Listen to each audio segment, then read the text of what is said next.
السلام علیکم ورحمۃ اللہ وبرکاتہ. رب اشرح لی صدری ویسر لی امری واحلل عقدۃ من لسانی یفقهوا قولی. رب زدنی علما رب زدنی علما اللہم رب زدنی علما. اعوذ باللہ من الشیطان الرجیم. بسم اللہ الرحمن الرحیم.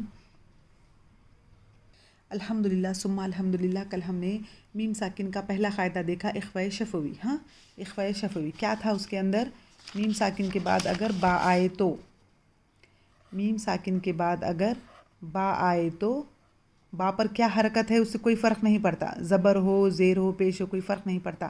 صرف ضروری کیا ہے؟ میم ساکن کے بعد با کا آنا ضروری ہے اور میم کا ساکن ہونا بھی ضروری ہے. میم ساکن کے بعد با آئے تو اخفاء شفوی ہوگا. آج ہم دوسرا قاعدہ دیکھتے ہیں، ملانا. اس میں کیا ہے؟ میم ساکن کے بعد اگر میم آئے تو، میم ساکن کے بعد اگر میم آئے تو پھر وہ میم پہ زبر ہو زیر ہو، ہم کو اس کی حرکت سے کوئی فرق نہیں پڑتا، اس کا ساکن ہونا ضروری ہے.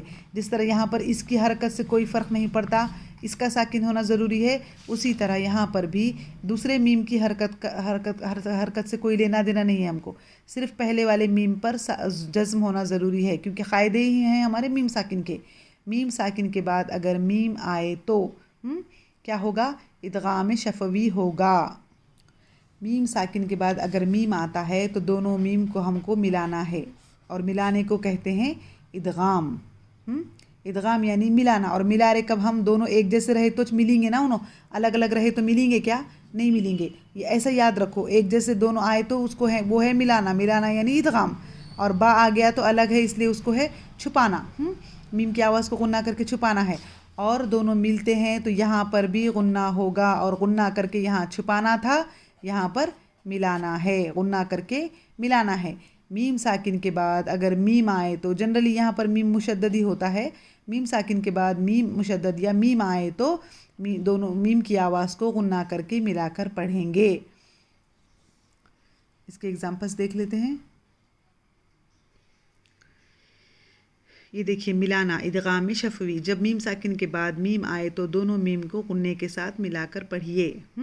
اس طرح سے لہم ما، ان سب کے لیے جو.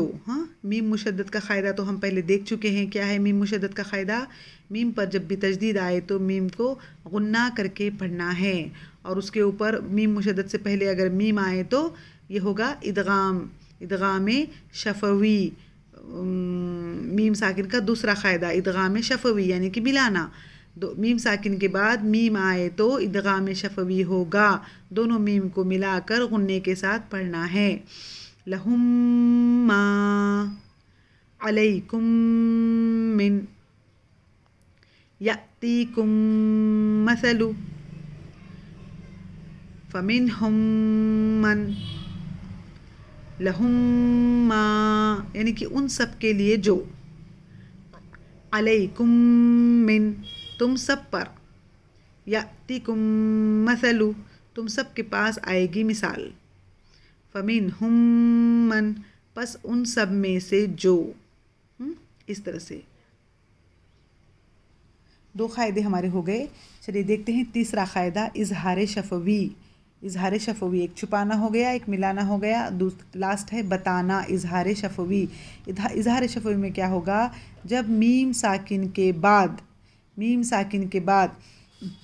اس میں با ہو گیا، اس میں میم ہو گیا، میم. اور اب اس میں کیا ہے؟ میم ساکن کے بعد با اور میم کے علاوہ بچے ہوئے جو پورے حروف ہیں 26 27 جو بھی بچ رہے ہیں، میم ساکن کے بعد با اور میم کے علاوہ کوئی اور حروف آئے. میم ساکن کے بعد با اور میم کے علاوہ کوئی دوسرا حروف آئے تو اظہار ہوگا، اظہار شفوی ہوگا. اور اظہار میں میم کی آواز کو ظاہر کر کے پڑھنا ہے اور جلدی پڑھنا ہے، غنہ نہیں ہوگا. غنہ نہیں ہوگا، بالکل نہیں ہوگا غنہ. جلدی کرنا ہے، نون کی آواز کو اظہار کر کے آگے بڑھ جانا ہے. اظہار شفوی میں کیا ہو رہا؟ میم ساکن کے بعد با اور میم کے علاوہ کوئی اور حروف آئے تو اظہار شفوی ہوگا، میم کی آواز کو ظاہر کر کے پڑھیں گے اور جلدی پڑھیں گے، تھوڑا بھی نہ رکیں گے. دیکھیے بتانا تیسرا قاعدہ ہے اظہار شفوی. جب میم ساکن کے بعد با اور میم کے علاوہ دوسرے حروف آئیں تو اس میم ساکنہ کو بالکل صاف آواز میں ادا کریں. اہم نوٹ: جب حروف میم جزم کے ساتھ واو یا فا سے پہلے آئے تو میم کو واضح طور پر پڑھا جائے گا، کیونکہ میم پڑھتے وقت اگر آپ توجہ نہ دیں گے تو احتمال رہے کہ آپ دونوں ہونٹوں کو نہ ملا پائیں گے، کیونکہ وا اور ف بھی ہونٹوں سے آنے والا حروف ہے. تو جلدی پڑھنا ہے، میم کو پورا واضح پڑھ کے آگے وہ پہ نکل جانا ہے. علیہم وَلَضَّالِّینَ، اس طرح سے ان سب پر اور نہ وہ جو گمراہ ہوئے. ہم فیہا ایسا نہیں پڑھنا ہے، میم کو بالکل وہاں پہ رکنا ہی نہیں ہے. ہم فیہا، وہ سب اس میں. اس طرح سے ہم نے میم کے قاعدے دیکھے. کتنے ہیں میم کے قاعدے؟ 3 ہیں. پھر ایک بار دیکھ لیتے ہیں ہم فاسٹ ریویژن. میم کے 3 قاعدے ہیں. پہلا ہے چھپانا یعنی کہ اخفا کرنا، دوسرا ہے ملانا یعنی کہ ادغام، اور تیسرا ہے بتانا یعنی کہ اظہار. ہاں، میم ساکن کے 3 قاعدے ہیں: اخفاء شفوی، ادغام شفوی اور اظہار شفوی. اخفاء شفوی میں کیا ہو رہا ہے؟ میم ساکن کے بعد اگر با آئے تو اخفا کر کے پڑھنا ہے. اخفاء شفوی ہارڈ جا رہا ہے تو آپ اخفا، ادغام اور اظہار بھی بول سکتے ہیں. یاد رکھنے کے لیے شفوی ہے کیونکہ نون ساکن کے جو قاعدے ہیں اس میں بھی اخفا، ادغام اور اظہار ہے. ہاں، اس میں بھی یہ حروف آئے ہیں، اخفا، ادغام اور اظہار، لیکن شفوی اس میں اس لیے لگایا گیا ہے کیونکہ یہ ہونٹوں سے آنے والا ہے اور سمجھ میں آنا. شفوی مطلب ہم میم کے قاعدے بول رہے ہیں، اس لیے شفوی لگایا گیا ہے. اخفا کب ہو رہا؟ جب میم ساکن کے بعد با آئے تو اخفا ہوگا، میم ساکن کے بعد میم ہی آئے تو ادغام ہوگا، اور میم ساکن کے بعد با اور میم کے علاوہ دوسرا کوئی بھی حروف آئے تو وہاں پر اظہار ہوگا. میم کی آواز کو ظاہر کر کے پڑھنا ہے.